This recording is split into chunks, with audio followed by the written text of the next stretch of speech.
Let's connect with then Mr. Pradeep Kumar Kheruka, who is the Executive Chairman at Borosil Renewables, to talk a little bit about the outlook in the solar segment and their focus on exports and business.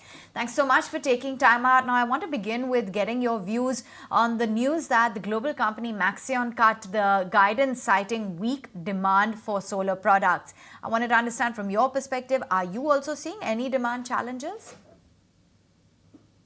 To answer that question, no, I don't see any decline in demand at all in India, especially in India. The thing is that the government has a very strong objective of solarizing the nation, and they have very aggressive targets. More important than having an aggressive target, they're putting out tenders, which they are vigorously trying to sell, in the sense that they're trying to install the power. And I see no let up or no delay from the government side in solarization in India at all. Right. I also wanted to understand about the pricing pressure owing to China dumping. We believe that you are, in touch with the government as well to reinforce ADD. Do you foresee that the decision can be taken sooner, or you do not see any profitability, pressure coming into? There's no question about dumping. I want to illustrate to you the extent of Chinese dumping and why the Chinese government is directly involved in this. You see, we just got a half-yearly earnings report from perhaps Europe's most famous module manufacturer called Meyer Burger. It's a Swiss company with production in Germany. In their report, they state that in the year 2022, 85 gigawatts worth of solar modules were imported into Europe and 40 gigawatts were installed. In other words, 45 gigawatts are lying in warehouses. Now, in the current year, they're continuing to import, the Chinese are continuing to ship solar modules into the US, into the European Union. And despite the fact that that kind of quantity is lying in the warehouses. Now, we are talking of billions of dollars here. And no private module manufacturer can dream of having the kind of financial resources which are required to dump this kind of material, physically dump it and leave it in the warehouses. So we need to understand that this is a game being played by the government of China. This is not an individual producer of glass or modules or cells or any of the other components which go into the production of a solar module. Mr. Kheruka, your point is well noted that it's a government with intervention which is causing this kind of moves. But for India, the Indian demand for solar glass remains strong. What about the export part? It comprises around 30% of your turnover. Is exports getting crowded because of China's foul play?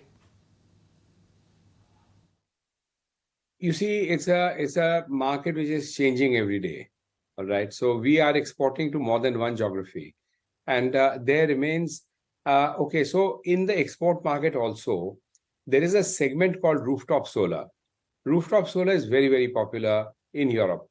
The common public puts solar modules on the rooftops and on tops of the warehouses and so on. And here, the demand is for quality.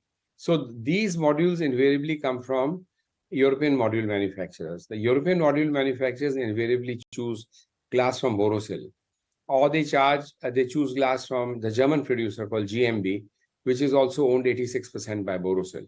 So fundamentally, it becomes a Borosil glass, solar glass, which goes on to a module which is made in Europe. And this demand remains intact. We must remember that we only make 650 tons of saleable glass every day. And about 30% of that is something which we're still able to continue to sell. So nobody can predict the future. But as of now, that market is intact. Sure. What about inputs like natural gas, soda ash? Those prices have been softening. So does that translate into a margin recovery for you anytime soon? Well, you know that there are other costs which keep rising, like, for example, wages. So yes, it's a fact that soda ash prices have softened, as have prices of natural gas. and we are waiting to see how the future unfolds. If the future unfolds in a positive way, in the sense of lower prices for inputs, that's certainly going to help us to meet the challenges on margin. But in an overall scenario, I would say that perhaps for this quarter, the margins remain a little bit under pressure.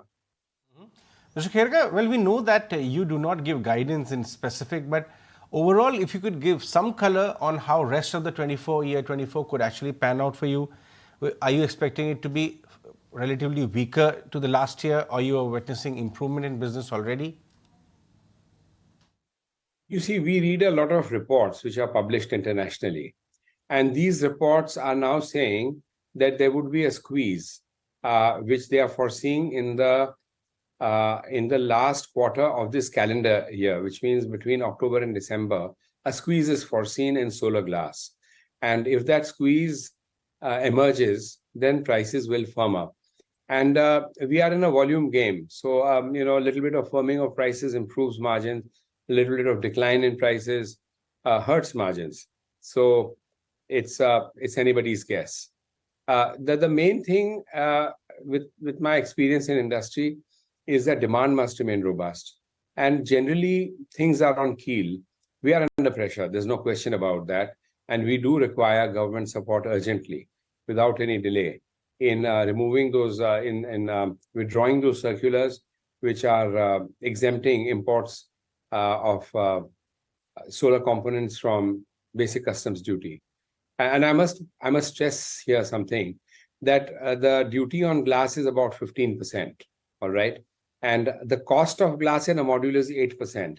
So we are really talking about 1.2% extra that the module manufacturer would have to pay for his glass in case the duty is imposed, which is not so much. So it really should not make a big dent in their profitability.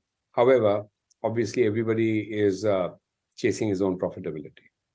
Yes, they are. Mr. Kheruka, lastly, wanted to understand that a lot of players are coming up with new capacities, right? So is that the local competition has started picking up in the market, and how would it impact you? Now, I must tell you, all the glass furnaces have started producing, each one of them. So today, instead of one manufacturer in India, there are 4. That's the matter of fact.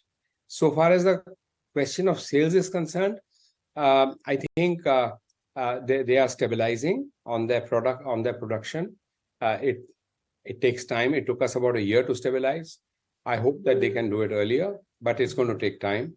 And after they have made the glass, they have to give it to the module manufacturer, who has to certify it himself. After he has done it, he has to send it for certification to the relevant electricity authority in the nation.